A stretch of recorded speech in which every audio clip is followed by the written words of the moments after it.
What we attain through devotion becomes even more effective when another kind of feeling is added. This consists in our learning to surrender ourselves less and less to the impressions of the outer world and develop instead an active inner life. If we chase after amusements and rush from one sense impression to the next, we will not find the way to esoteric knowledge. Not that occult students should become dull or unfeeling toward the outer world.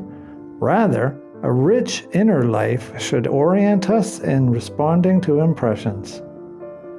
A person rich in feeling and deep of soul who passes through a beautiful mountain landscape will have a different experience from one whose inner life is poor in feeling.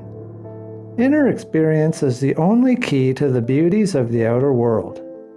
It depends upon the inner lives we have developed, whether, when we travel across the ocean, only a few inner experiences pass through our souls, or we sense the eternal language of the world spirit and understand the mysterious riddles of creation.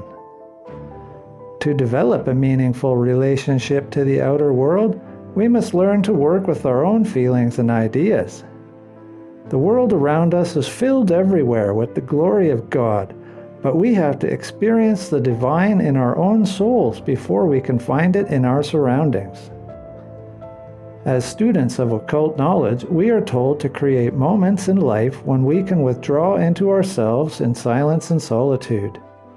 In these moments, we should not give ourselves up to our own concerns. To do so would lead to the opposite of what we are striving for. Instead, in such moments, we should allow what we have experienced, what the outer world has told us, to linger on in utter stillness. In these quiet moments, every flower, every animal, and every action will disclose mysteries undreamed of. This prepares us to receive new sense impressions of the outer world with eyes quite different than before. If we seek only to enjoy, consume one sense impression after another, we will blunt our capacity for cognition. If, on the other hand, we allow the experience of pleasure to reveal something to us, we will nurture and educate our cognitive capacities. For this to happen, we must learn to let the pleasure, the impression, linger on within us while we renounce any further enjoyment, new impression, and assimilate and digest with inner activity the past experience that we have enjoyed. Here we must face a great hurdle, and with it a great danger. Instead of working inwardly, we can fall into the opposite and indulge our enjoyment to the full. We should not underestimate the boundless sources of error opening up for us here.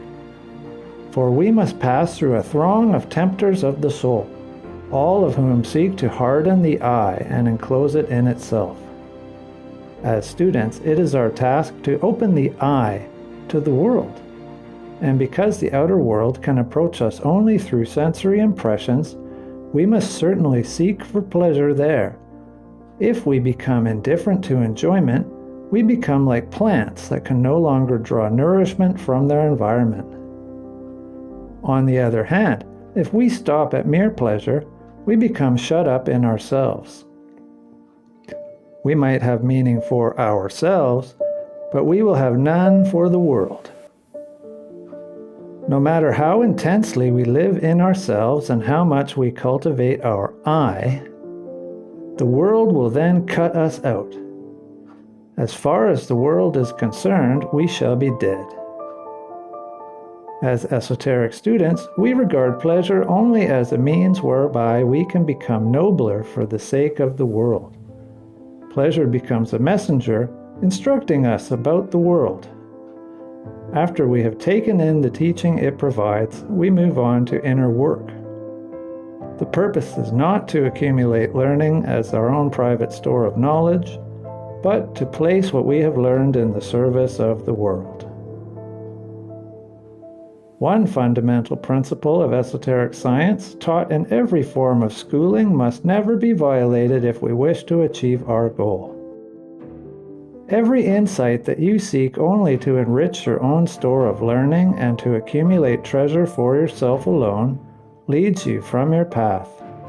But every insight that you seek in order to become more mature on the path of the ennoblement of humanity and world evolution brings you one step forward.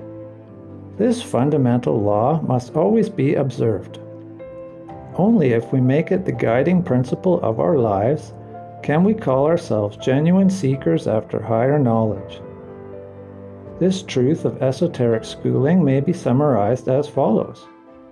Every idea that does not become an ideal for you kills a force in your soul, but every idea that becomes an ideal for you creates forces of life within you.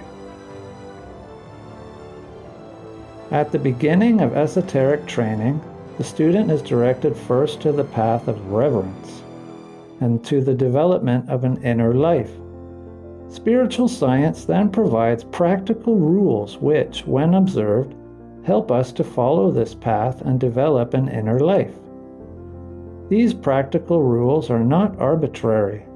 They are based on age-old experience and wisdom. They are given in a similar manner wherever ways to higher knowledge are taught. All true teachers of spiritual life agree upon the content of these rules, though they may not always express them in the same words. Any apparent differences are only minor and are due to facts we need not discuss here.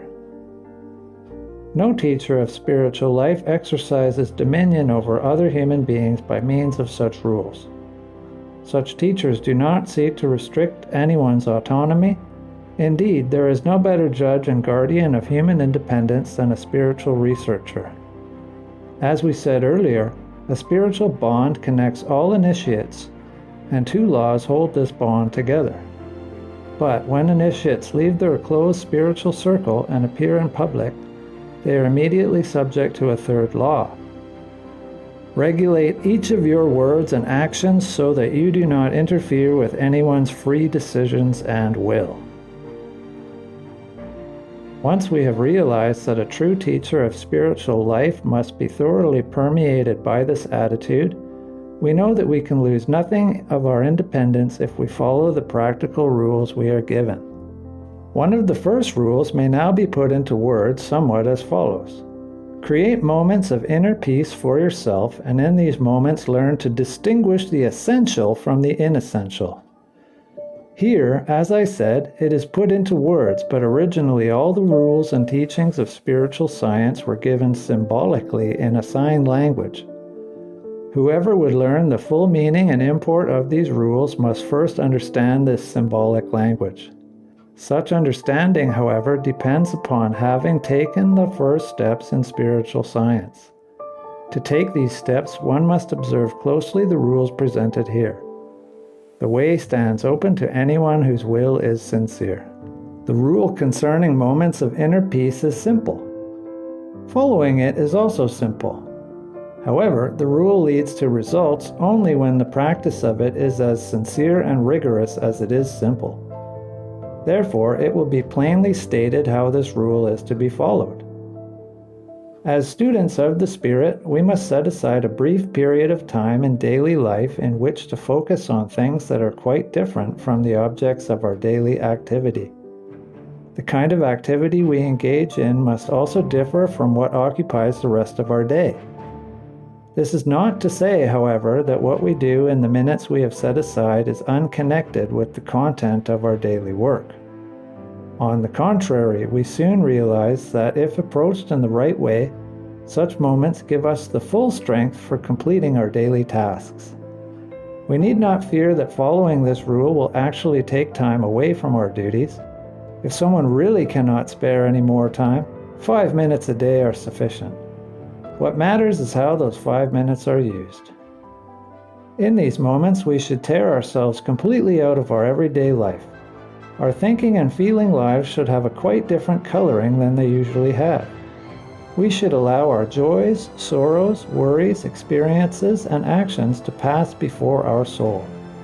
But our attitude towards these should be one of looking at everything we have experienced from a higher point of view. Consider in ordinary life how differently we perceive what other people have experienced or done from the way we perceive what we ourselves have experienced or done. This must be so. We are still interwoven with what we experience or do. But we are only onlookers of other people's experiences or acts.